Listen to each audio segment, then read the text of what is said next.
trabalhadores do Brasil. Assim sendo, declaro vaga a presidência da República. Sejam todos muito bem-vindos a mais um episódio do Mundo de História. E no episódio dessa semana, eu vou falar com você sobre o que entrou para a história como a revolta dos quebra-quilo. Mas eu pretendo mostrar como que esse nome não faz jus à realidade, ou não à sua totalidade, já que não foi uma revolta, foi uma série de revoltas, uma série de insatisfações do povo brasileiro contra o Império, contra uma série de decisões e de uma histórica repressão e de uma histórica exclusão política. Mas vamos então entender um pouco mais por que quebra-quilos e por que o povo se revoltou.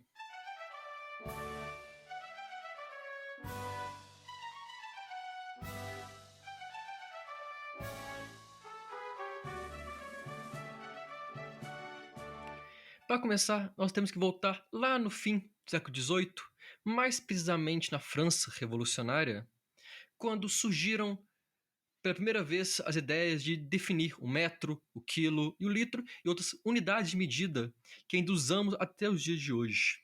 Era fruto de uma vontade francesa de unificar as unidades para facilitar a burocracia, mas também o comércio, a política, a administração do país.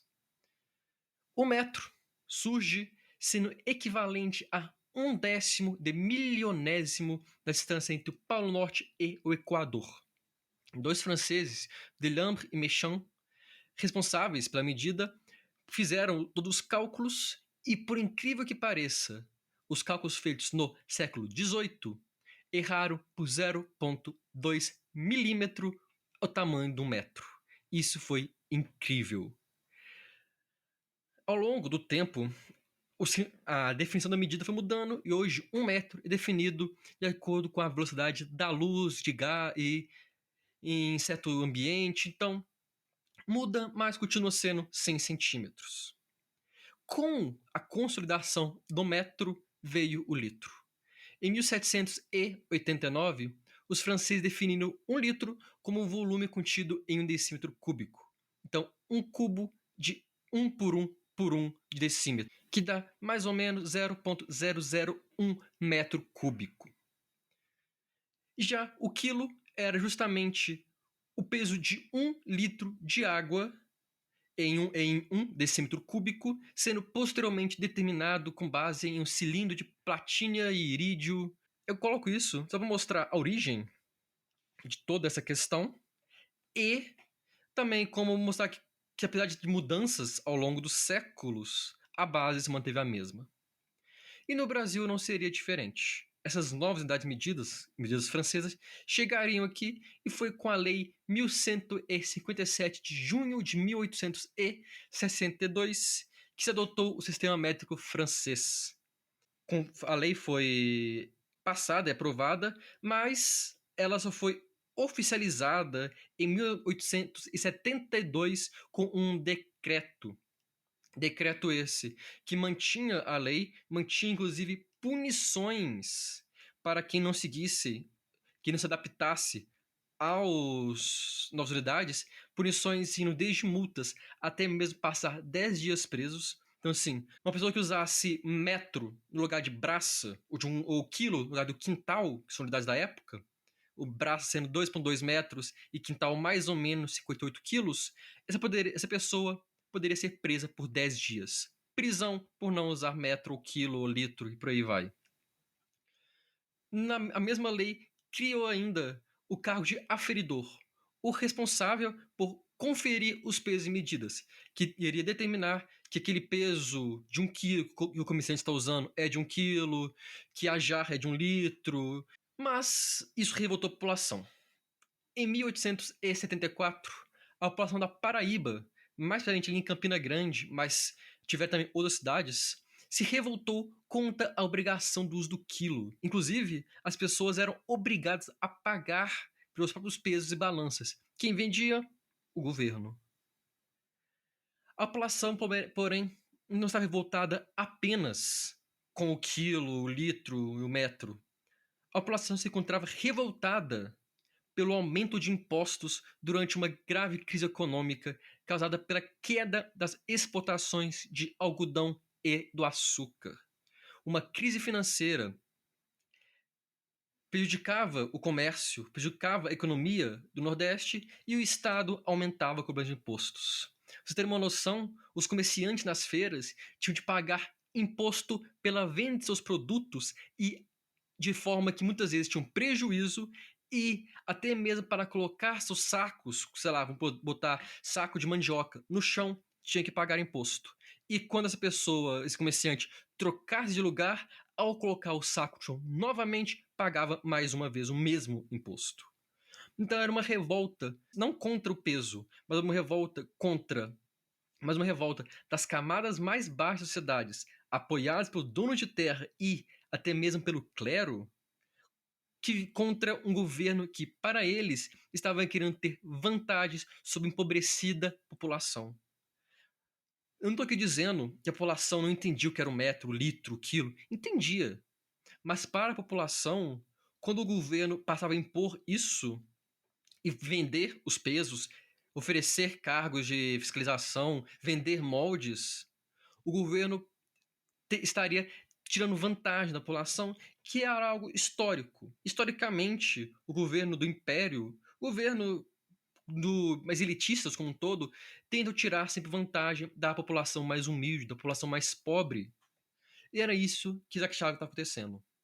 Em 31 de 10 de 1974, uma feira local lá na Paraíba foi invadida, os moldes de quilos, os pesos foram quebrados. Ao mesmo tempo, a Câmara Municipal foi atacada, tendo seus arquivos queimados.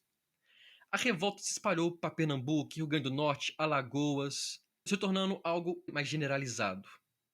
Mas não foi apenas a cobrança de impostos e as novas medidas que geraram a revolta. Em 1874, o governo publicou uma nova lei de recrutamento. A nova norma determinou que homens livres e libertos entre 19 e 30 anos participariam de um sorteio e aqueles sorteados serviriam ao exército. Porém, graduados, estudantes, donos de fazenda com mais de 10 trabalhadores estariam isentos da participação. Por que eu ressalto isso? Porque, na época, se você era graduado, era estudante de um ensino superior ou tinha uma fazenda com 10 funcionários, você era da elite. Na prática, essa lei serviu para que as camadas mais baixas da população, as pessoas mais humildes, fossem levadas a servir no exército contra a sua vontade.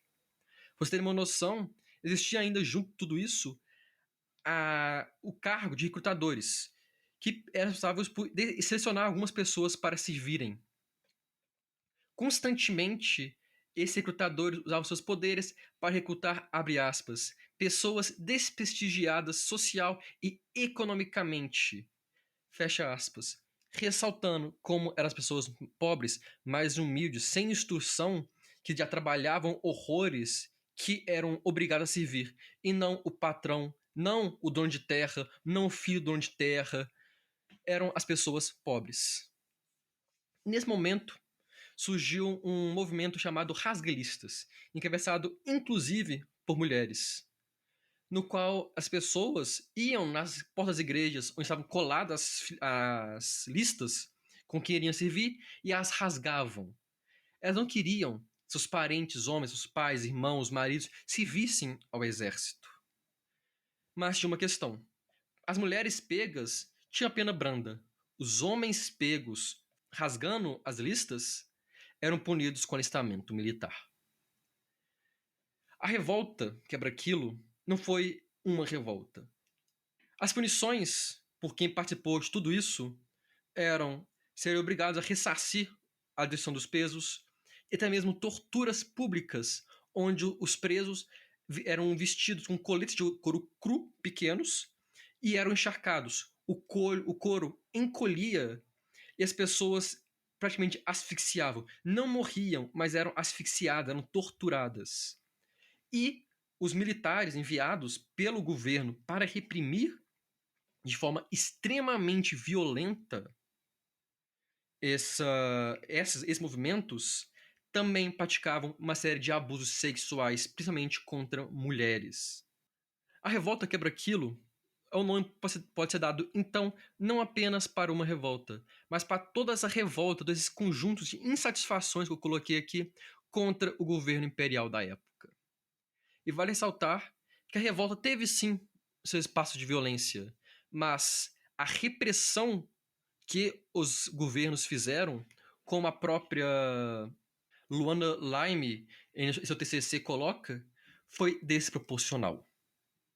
De forma violenta, o Império do Brasil reprimiu manifestantes, que representavam a histórica insatisfação popular com governos, com regimes que apenas exploravam. De um lado, os representantes políticos, do outro, a sociedade, entraram em um evitável e desigual confronto. Por meio das armas, o povo foi reprimido. Por meio das armas, o governo de Dom Pedro II defendeu suas ideias elitistas e defendeu a submissão dos mais humildes às elites, aos poderosos da época.